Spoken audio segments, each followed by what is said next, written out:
ವಾಚಾಲಂ ಪಂಗುಂ ಲಂಕೆ ದಿಗ್ರಂ ವಿತ್ಕೃಪಾತಮೋ ಮುಂದೆ ವಂದೇ ಭಾರತ ಮಾತು. ಸುಭಾಷ್ ಚಂದ್ರ ಬೋಸ್ರನ್ನ ಒಂದು ಪ್ರಶ್ನೆ ಮಾಡ್ತಾರಂತೆ. ಸುಭಾಷ್ ಬಾಬು, ಭಾರತಕ್ಕೆ ಸ್ವಾತಂತ್ರ್ಯ ಬಂದ ಮೇಲೆ ನೀವೇನು ಮಾಡಬೇಕಿದ್ದೀರಿ ಅಂತೇಳಿ ಪ್ರಶ್ನೆ ಕೇಳಿದಾಗ ಸುಭಾಷ್ ಚಂದ್ರ ಬೋಸ್ರು ಅಷ್ಟೇ ಸುಂದರವಾಗಿ ನಗನಗ್ತಾ ಉತ್ತರಿಸಿದ್ರಂತೆ.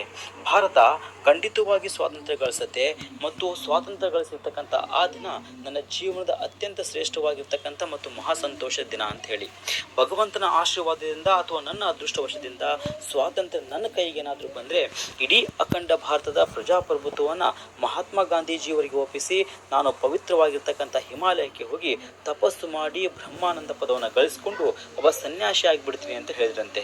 ಬಹುಶಃ ಸಿಖ್ ಅಧಿಕಾರಿ ಈ ಉತ್ತರವನ್ನು ಸುಭಾಷ್ ಚಂದ್ರ ಬೋಸ್ರಿಂದ ನಿರೀಕ್ಷಿಸಿಲ್ಲ ಅಂತೇಳಿ ನನಗಂತೂ ಅನಿಸುತ್ತೆ ಅಂತೇಳಿ.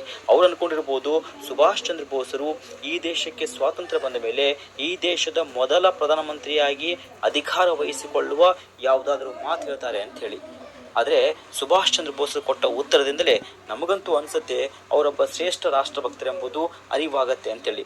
ಯಾವ ಅಧಿಕಾರವನ್ನು ಯಾವ ಪದವಿಯನ್ನು ಬಯಸದ ನಿಸ್ವಾರ್ಥ ಮನೋಭಾವದ ಸುಭಾಷ್ ಚಂದ್ರ ಬೋಸರು ಭಾರತದ ಬಗ್ಗೆ ಒಂದು ಬಾರಿ ಮಾತಾಡ್ತಾ ಹೀಗೆ ಹೇಳಿದ್ರಂತೆ: ಭಾರತೀಯ ರಾಷ್ಟ್ರೀಯತೆ ಸಂಕುಚಿತ ಅಥವಾ ಸ್ವಾರ್ಥ ಮನೋಭಾವದಿಂದ ಕೂಡಿದ್ದಲ್ಲ, ಅದಕ್ಕೆ ಮಾನವ ಕುಲದ ಉನ್ನತ ಆದರ್ಶಗಳಾಗಿರ್ತಕ್ಕಂಥ ಸತ್ಯಂ ಶಿವಂ ಸುಂದರಂ ಕಲ್ಪನೆಯ ಸ್ಫೂರ್ತಿ ಇದೆ.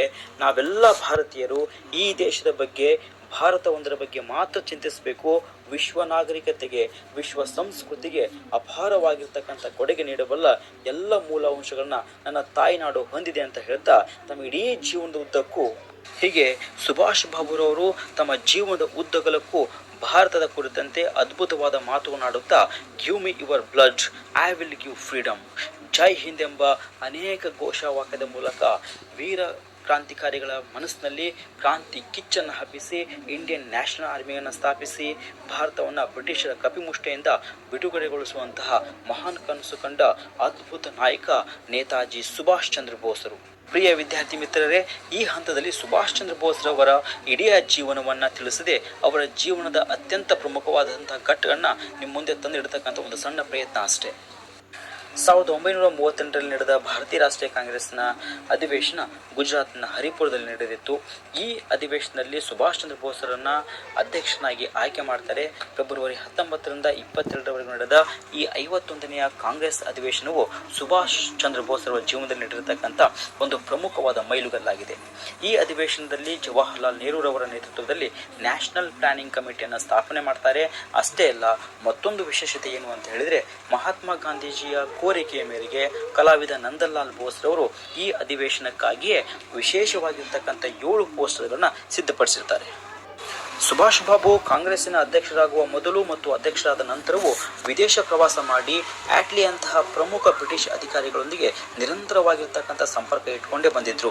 ಹೀಗಾಗಿ ಹರಿಪುರದ ಕಾಂಗ್ರೆಸ್ ಅಧ್ಯಕ್ಷರಾಗುವಾಗ ಅವರು ಸಾಮಾನ್ಯವಾಗಿರ್ತಕ್ಕಂಥ ಅಧ್ಯಕ್ಷರಾಗಿರಲಿಲ್ಲ, ಬದಲಾಗಿ ಜಾಗತಿಕ ಮಟ್ಟದಲ್ಲಿ ಭಾರತಕ್ಕೆ ಬೇಕಾಗುವ ಬೆಂಬಲವನ್ನು ಗಳಿಸಿಕೊಂಡು ಬಂದಿರತಕ್ಕಂಥ ಸಮರ್ಥವಾದ ನಾಯಕರಾಗಿದ್ದರು. ಹೀಗೆ ಹರಿಪುರದ ಅಧಿವೇಶನ ಇನ್ನೂ ವಿಶಿಷ್ಟವಾಗಿತ್ತು. ಯಾಕಂದರೆ ಇದರ ಪರಿಪೂರ್ಣವಾದ ಜವಾಬ್ದಾರಿಯನ್ನು iron man of India Sardar ಪಟೇಲರು ತೆಗೆದುಕೊಂಡಿದ್ರು ಅಂತೇಳಿ. ವಾಸ್ತವವಾಗಿ ಸುಭಾಷ್ ಚಂದ್ರ ಬೋಸ್ ಮತ್ತು ಸರ್ದಾರ್ ಪಟೇಲರ ನಡುವಿನ ಸ್ನೇಹ ಅಷ್ಟಕ್ಕಷ್ಟೇ. ಆದರೆ ಈ ದೇಶದ ಸ್ವಾತಂತ್ರ್ಯ ಮತ್ತು ಭಾರತದ ವಿಚಾರಗಳಿಗೆ ಬಂದಾಗ ಅವರಿಬ್ಬರ ನಿಲುವು ಅತ್ಯಂತ ಸ್ಪಷ್ಟ ಮತ್ತು ಒಂದೇ ಆಗಿತ್ತು ಅಂಥೇಳಿ.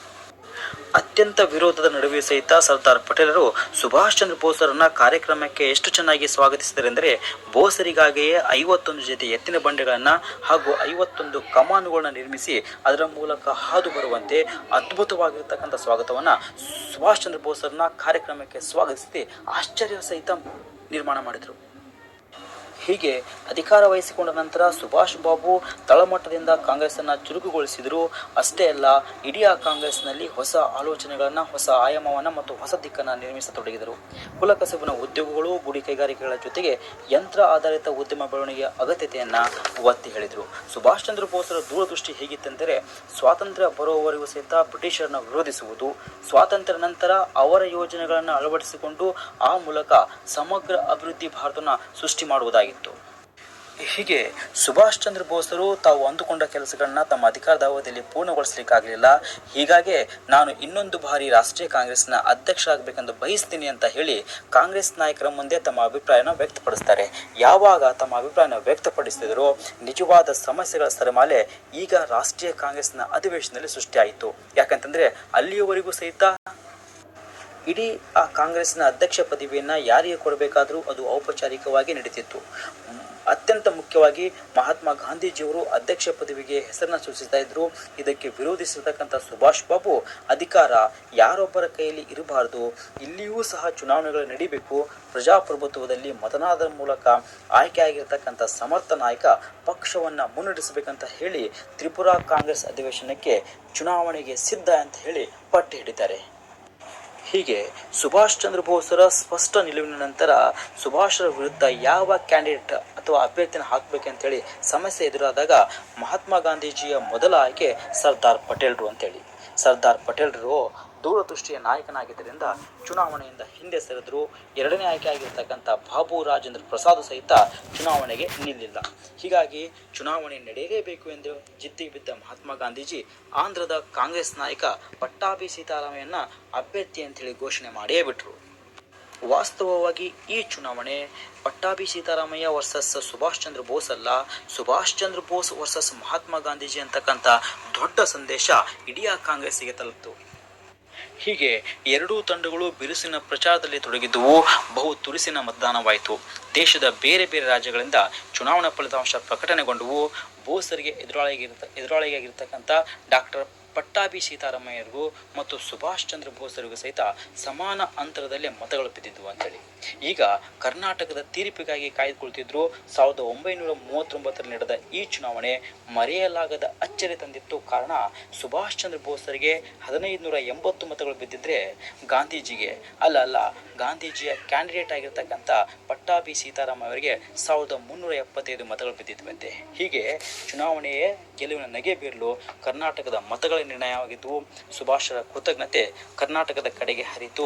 ಎಲ್ಲಕ್ಕಿಂತ ಮಿಗಿಲಾಗಿ ಅಂದು ಪ್ರದೇಶ್ ಕಾಂಗ್ರೆಸ್ ಸಮಿತಿಯ ಅಧ್ಯಕ್ಷರಾಗಿರ್ತಕ್ಕಂಥ ನನ್ನ ಊರಿನ ಕರ್ಜಿಗಿಯ ಹೆಮ್ಮೆಯ ಧೀಮಂತ ನಾಯಕ, ದಿಗ್ಗಜರಲ್ಲಿ ದಿಗ್ಗಜ, ಪ್ರತಿಭಾವಂತರಲ್ಲಿ ದೈತ್ಯ ಪ್ರತಿಭಾವಂತ, ಚಾಣಾಕ್ಷರಲ್ಲಿ ಚಾಣಾಕ್ಷ, ಮಕ್ಕಳ ನಡುವೆ ಮಗು, ಇತಿಹಾಸ ತಜ್ಞ, ವಿಜ್ಞಾನಮತಿ, ಕನ್ನಡಾಂಬೆಯ ಶ್ರೇಷ್ಠ ಸುಪುತ್ರ, ನನ್ನೂರಿನ ಹೆಮ್ಮೆಯ ಸ್ವಾತಂತ್ರ್ಯ ಹೋರಾಟಗಾರ ಹೊಸಮನಿ ಸಿದ್ದಪ್ಪನವರ ಪಾತ್ರ ಅತ್ಯಂತ ಪ್ರಮುಖವಾಗಿತ್ತು. ಯಾರು ಈ ಹೊಸಮನಿ ಸಿದ್ದಪ್ಪಜ್ಜ ಎಂಬುದನ್ನು ಹೇಳುವುದಕ್ಕಾಗಿಯೇ ಇಷ್ಟೊಂದು ಪೀಠಿಕೆ ತೆಗೆದುಕೊಳ್ಬೇಕಾಗಿತ್ತು. ಸುಭಾಷ್ ಚಂದ್ರ ಬೋಸ್ರವರ ಫಾರ್ವರ್ಡ್ ಬ್ಲಾಕ್ ಪಕ್ಷದ ಕರ್ನಾಟಕ ಪ್ರಾಂತ್ಯದ ರಾಜ್ಯಾಧ್ಯಕ್ಷರಾಗಿ ಸಂಘಟನಾ ಚತುರತೆಯನ್ನು ಪ್ರದರ್ಶಿಸತಕ್ಕಂಥ ವ್ಯಕ್ತಿ ನನ್ನೂರಿನ ಹೆಮ್ಮೆಯ ಸ್ವಾತಂತ್ರ್ಯ ಹೋರಾಟಗಾರ, ಅದು ಹೊಸಮನಿ ಸಿದ್ದಪ್ಪಜ್ಜನವರು ಅಂತೇಳಿ. ವಕೀಲಿ ವೃತ್ತಿಯ ಘನತೆ ಮತ್ತು ಗೌರವವನ್ನು ಅತ್ಯಂತ ಪ್ರಮುಖವಾಗಿ ಹೆಚ್ಚಿಸಿದವರು. ಅಷ್ಟೇ ಅಲ್ಲ, ಹಾವೇರಿಯ ಮುನ್ಸಿಪಾಲಿಟಿಯ ಮೇಲೆ ರಾಷ್ಟ್ರಧ್ವಜವನ್ನು ಹಾರಿಸಿ ಟರಾವು ಪಾಸ್ ಮಾಡಿ ಹೆಗ್ಗಳಿಕೆಗೆ ಪಾತ್ರರಾಗಿರ್ತಕ್ಕಂಥ ಧೀಮಂತ ನಾಯಕ ಹೊಸಮನಿ ಸಿದ್ದಪ್ಪಜ್ಜನವರು ಅಂತೇಳಿ. ಅಷ್ಟೇ ಅಲ್ಲ, ಗಾಂಧೀಜಿಯವರ ಉಪ್ಪಿನ ಸತ್ಯಾಗ್ರಹದಲ್ಲಿ ಭಾಗವಹಿಸಿರ್ತಕ್ಕಂಥ ಈ ನಾಯಕ ಎಲ್ಲರಿಗೂ ಸಹಿತ ಚಿರಪರಿಚಿತವಾಗಲಿ ಅಂತ ಹೇಳಲಿಕ್ಕಾಗಿಯೇ ಈ ಒಂದು ವಿಡಿಯೋವನ್ನು ಮಾಡಿದ್ದು.